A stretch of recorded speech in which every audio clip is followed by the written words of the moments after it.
Doctor గారు, వ్యాధిగ్రస్తులు లేదా ఏ విధమైన వ్యాధిలో ఉన్నవాళ్ళు రంజాన్ ఉపవాసాలు ఉండవచ్చా? చాలా మంచి ప్రశ్న మోయిన్ గారు ఇది. తన శక్తిని మించి అల్లాహ్ ఎవరిపై ఎక్కువ భారాన్ని వేయడు అని ఖురాన్లో వ్రాయబడింది. అంటే అల్లాహ్ తన దాసులపై ఎటువంటి కఠిన నిర్ణయాలు చేయమని ఆజ్ఞాపించలేదు.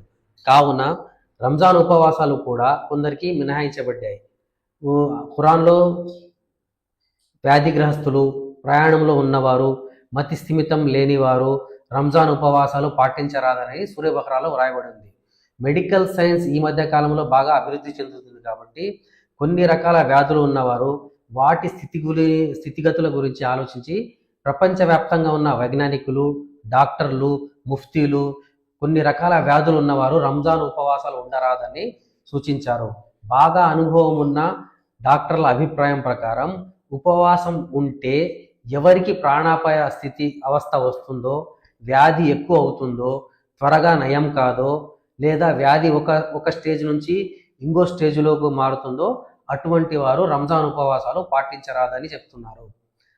ఉదాహరణకు ఈ మధ్య కాలంలో గడిచిన 1-2 నెలలలో హార్ట్ అటాక్ వచ్చిన వారు, లేదా 1-2 నెలల మధ్య కాలంలో ఓపెన్ హార్ట్ సర్జరీ అయిన వారు కానీ, లేకపోతే బైపాస్ సర్జరీ అయిన వారు కానీ, లేకపోతే కొందరికి ఈ మధ్య కాలంలో 2-3 నెలల్లో షుగర్ అనేది అస్సలు కంట్రోల్ కాకపోవడం, హైపోగ్లైసిమిక్ అవుతూ ఉండడం, అంటే షుగర్ దానంతో అదే తగ్గిపోతూ ఉండడం, తద్వారా మాటికి హాస్పిటల్లో జాయిన్ అయ్యే అవసరం ఉన్న షుగర్ పేషెంట్స్, మరి కొంతమందికి అన్స్టేబుల్ యాంజినా అంటారు. మాటికి కొన్నిసార్లు ఎటువంటి శ్రమ లేకపోయినా కానీ చెస్ట్ పెయిన్ అనేది వస్తుంటుంది.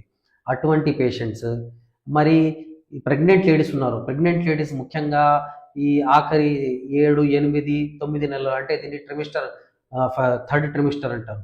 ఈ కాలంలో కొంతమంది లేడీస్కి బీపీ రావడం కానీ, షుగర్ లెవెల్స్ పెరిగిపోవడం కానీ జరుగుతుంటుంది.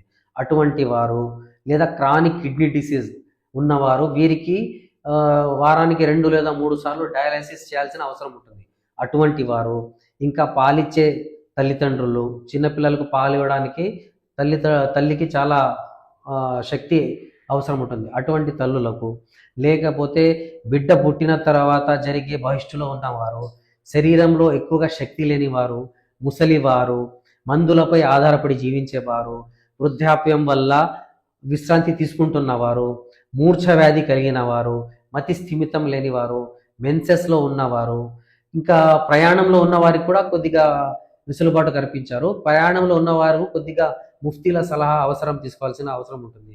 పాక్షిక లేదా టోటల్ ప్యారలైసిస్లో ఉన్నవారు, ఇటువంటి కండిషన్స్ ఉన్న పేషెంట్స్ డాక్టర్ సలహా తీసుకొని మాత్రమే రంజాన్ ఉపవాసాలు పాటించవలసి ఉంటుంది.